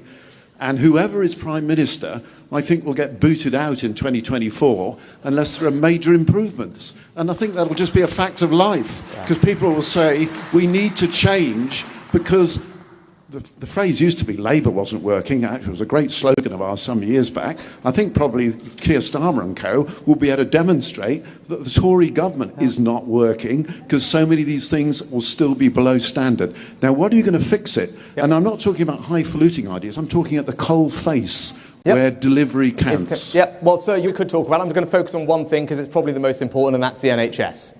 Right? It's the NHS that is the most used public service. It's the thing that people care about the most. And right now, it's not working as well as it should. And I'll give you one very simple idea of what I want to do. You said a coalface thing. Because we're going to have to act boldly and radically if we're going to change the dynamic here, if we're going to actually solve these problems. So I want to tackle the issue that no one has bothered tackling for years, and that is the issue of missed NHS appointments. Because there are 15 million missed appointments every year in the NHS, not just at GPs, but at hospitals too. And that's wrong. It's not valuing our doctors properly, but it's also, more importantly, depriving people of care that they urgently need, making them wait unnecessarily long. So I've said I want to get tough on this. Now, lots of people are going to say, oh gosh, well, you can't do that, or it's too hard, or you're being too tough on people. No, we've got to be radical and bold. But if we can solve that problem, and it's not about making money when I want to find people, it's about changing behaviour. Because if we can get people to cancel those appointments in advance, even a few of them, we have created millions more NHS capacity to treat everyone who needs it and treat them faster, and none of us have paid an extra penny to do that. So there's a simple idea, but if we can make it work, we'll make an enormous difference to tackling the backlogs, and that is just one thing we can do, but that kind of radicalism and grip is what I will bring to all the challenges that we face. You saw me do it in the pandemic, and I will do it as Prime Minister across government. Rishi, can you just give us a bit more detail on that? Are you saying that you want to charge people for appointments or fine them if they miss them? And if you want to fine them, how much are you thinking? How much are you thinking? Fines for missed. How much? Yeah, I've said indicatively £10, but the point here is not about the point is not about making money. The point is about, for the first time in our society, changing the culture where it shouldn't be acceptable to miss appointments because you're depriving people of care. The lady here in the white. Thank you. Thank you. Liz mentioned that she would increase the defence budget by 3%. Where do you sit supporting our military? Yes. Well, first of all, let me £1 billion to send to Ukraine just recently from elsewhere across government spending. I made sure that everyone prioritised differently. We could take the money and send it there because they needed it. It's the right thing to do. I was also the Chancellor that, alongside the PM and the Defence Secretary, oversaw the largest increase in defence spending since the end of the Cold War. And we did that in the middle of the pandemic because the threats were rising and the MOD needed to have the security of funding to deal with them. So that's my record. Now, I'm not going to sit here and tell you 3% because I don't believe in arbitrary targets when it comes to something as important as our security. So what I will tell you is simple. I will invest whatever it takes to keep all of you and our country safe, because that is the first duty of a Prime Minister, and it's certainly the first duty of a Conservative Prime Minister. Let's take the chap right up at the back in the white shirt with his hand up. Thank you. Hello, thank you. I'm just thinking about your thoughts, Rishi, in the sense that normally you don't raise taxes and interest rates just ahead of a recession. I'm a fund manager, and normally, over my 40-year career, any country that's raised the tightened fiscal and monetary policy at the same time hasn't particularly ended well. Can I have your thoughts on that, please? Yeah, so look, we have a situation at the moment where inflation is spiralling to 13%. Interest rates are already on the rise. Right? So forget about the moral argument against borrowing, which I make and I will passionately continue making till the day this thing is ending. Because many of you might say, I don't care, it doesn't matter, we'll push it off to another day. I don't think that's remotely conservative, but we can argue the toss. I think it is an enormous gamble to put £50 billion of borrowed money into an economy that is all right, because these things you never know. But it is an enormous gamble with people saving. Gamble that I'm prepared to take. It's as simple as that. Thank you. There's a blonde lady just here in this section, with your hand up there. Yes, she's being pointed to by the man next to her, with blonde hair. Put your hand up again, madam. Thank you. Yes, the there we are. Dress, yeah. Good evening. Mindful that Taiwan makes more than 90% of the most modern semiconductors, which we depend on in all aspects of modern life. If China invades, what's your plan? Yeah.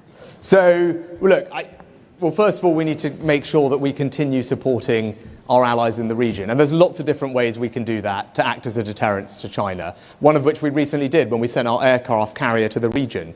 Another one is our new partnership, the AUKUS partnership with Australia and the US, to demonstrate our commitment to the region. Another thing is standing up for our values, as you saw when it came to Hong Kong, where it was right that we robustly stood up to China, because they do represent the biggest threat to our economic and thereby our national security. Now, that's why I actually, as Chancellor, passed a new law to make sure that we can protect this country against hostile foreign investment that is coming here to steal our technology or infiltrate our companies. As Prime Minister, I would use those powers. But you also make a broad point as well about resilience of our supply chains, because it's not just semiconductors. If you think about what one of the great transformations that's going to happen over the next 20 years as we move towards net zero is the electrification of our car fleet, as we all use electric cars. There's no point in us doing that if for those rare earth minerals that those batteries rely on all come from China. So we need to start now figuring out with our allies like Canada, Australia, America, a supply chain that means we are not reliant on China for new things that are going to be critical to our future economic success and security. And that's the type of strategy and approach that I would take to that problem. Let's go to this chap here because he's got arm ache. He's had his arm up for so long. Sorry. I can't feel my arm now. Good evening, Rishi. I am chairman of a rare cancer charity and a trustee of Cancer 52, which ought to be renamed Cancer 54 because 54% of cancer deaths are from rare and less common cancers. What are you going to do as a commitment to help Dame Callie Palmer and David Fitzgerald in the National Cancer Programme in order to ensure that rare and less common cancers have more of a profile and get more money? Yeah. Well, thank you for the incredible work you do in that space. Now, when I talked earlier about building an economy built on innovation, I mean it in all its guises. And one thing that we are incredible at in this country is life sciences. And we all saw that during the pandemic. The most advanced economy for genomic sequencing, the first as vaccine. or antiviral trials working really well here. So that is a glimpse of what is possible in this country. So I'm optimistic that we can continue to innovate to help solve some of life's most pressing challenges and keep people safer and healthier for longer. So that's why the NHS budget that I was proud to oversee over the last couple of years has the largest investment in health R&D that this country has seen. Because if we're going to build that not is just good for jobs and growth, but also is doing life-changing things to keep us all healthy, it means that we need to have a research base that is as vibrant as it needs to be. That's why we are increasing our R&D budget and why a big chunk of it is going to health. It's also why we need to take advantage of our Brexit freedoms that I talked about. When it comes to clinical trials, I want to make sure we do that differently so we can get drugs through much faster. It's why I funded genomic sequencing, because we can now do screening at a far earlier age to detect things. It's why I was in California in December meeting companies that have new blood tests that can detect all these cancers and more far faster than we've ever been able to do it. Now, that is a vision of the future that I want to build in this country, because if we can get that right, then not only can we create the jobs and prosperity, we can keep people healthier and safer for longer, and I'm confident that I can build the type of country that will do exactly that. But thank you so much for what you do, because it's very important. Rishi, we're down to 3 minutes, so quick questions, quick answers. The lady there with her spotty dress. Thank you. Oh, right, yes, 3 minutes. Quick questions, quick answers, please. Thank you. Rishi, my question is more... Quick answers, please. Thank you. Rishi, my question is more about you as a person as opposed to policy. I was very undecided and was able, as a district councillor, to go on a Zoom call with Liz and then a few days later a Zoom call with yourself. I've come here tonight very much still undecided, but the key thing for me is about you and Liz as a person. Now, all of us here tonight are it's extremely important to us about what our next Prime Minister does for the country, but it's extremely important as to what we do, or you do, or Liz does, to win us a large majority in the next general election. Now, what that means is you engaging with the electorate. Now, your passion, from what I've seen tonight and on the Zoom calls, your passion for what you believe in could possibly be portrayed as, if somebody doesn't believe the same thing as you do, it could be that they are wrong, as opposed to take them with us. So how will you engage with the electorate to ensure that we have a large majority at the next general election? Right. So, that's a good one. So look, there's a couple of things we're going to need to do to support you and all our other fantastic councillors win. Now, I talked about my contract with members, actually, because that's an important part of it. One thing I want to do is raise far more money than we've ever raised in our party for one very particular purpose, and that is to put dedicated campaign managers in all of our target areas across the entire United Kingdom. Because you deserve the support on the ground. But in terms of appealing to people, the people that we need to appeal to, and people in swing seats everywhere, right, they are not actually that ideological, right? The people in the middle are broadly comfortable with lots of different... What they want is a government that works properly, as a gentleman was saying, right? And that is what I will do. The most powerful thing I can do to appeal to those people, for all of us, all those non-ideological swing voters, is what they want is a government that works competently, seriously, with decency and integrity at the heart of everything it does. That's the type of change I'm going to bring, that's the type of government I'm going to lead, and that's how we're going to win the election. Couple more questions. This chap here. On the end here, yeah, with the black jacket on, sir. Thank you. Be as quick as you can, both questioner and answer. Yes, thank you. Considering the age of everyone in here, and the Conservatives totally screwed the pensioners by stopping the triple lock. What are you going to be doing about that? Right, sorry. Oh, so it wasn't a question about it. The triple lock is back. It will be back, and next spring your pension will probably go up by around 10% plus, I would imagine, because that's where inflation will be in the autumn. And it goes back to what I was saying before, because I do believe that we should give people in retirement dignity. That's what a Conservative government does. And that's why, going back to what we talked about right at the beginning, millions of pensioners this autumn and winter are going to have an extraordinarily tough time. They don't have the ability to go out and work more hours. They're already dipping into their savings in retirement. And as I said then, and I'll say it again, if we don't provide direct support to millions of vulnerable pensioners, it will be a moral failure of this party, and the country will never, ever forgive us. Very quick question to end, because we've gone old, let's go young, because this chap here seems to be probably one of the youngest people in the audience. Let's ask him the final question. We all continue to hear more and more about the struggles with young people's mental health. This is particularly struggles with young people's mental health. This is particularly so as we emerge from COVID and the impact of our well-being, our social and our academic development after nearly losing 2 years due to lockdowns. What are you planning to do about the mental health crisis affecting the younger generation who are the future of this country? Yeah, very good. Roshan.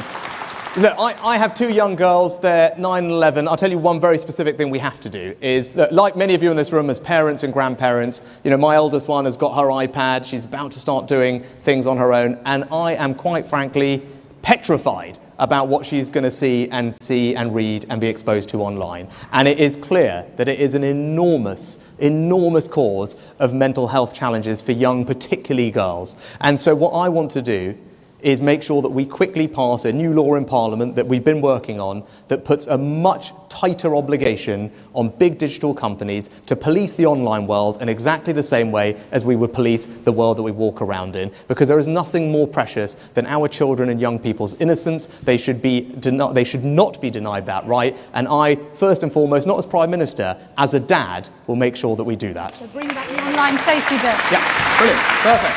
Thank you very much, Rishi Sunak. Thanks very much. The time is up. Thanks very much. Thank you very much. Thank you.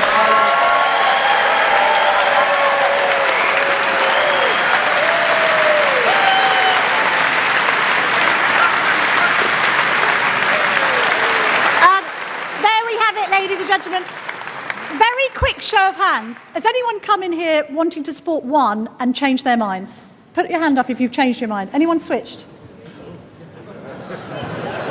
Who has decided? Put your hand up. Who hasn't still decided? Put your hand up. Still a lot to play for with 3 weeks to go. Thank you so much for joining us at the Telegraph hustings. Have a very safe journey back. Thank you to both Rishi Sunak and Liz Truss. Good night. Thank you. Would Mrs. Linda Paisley please make herself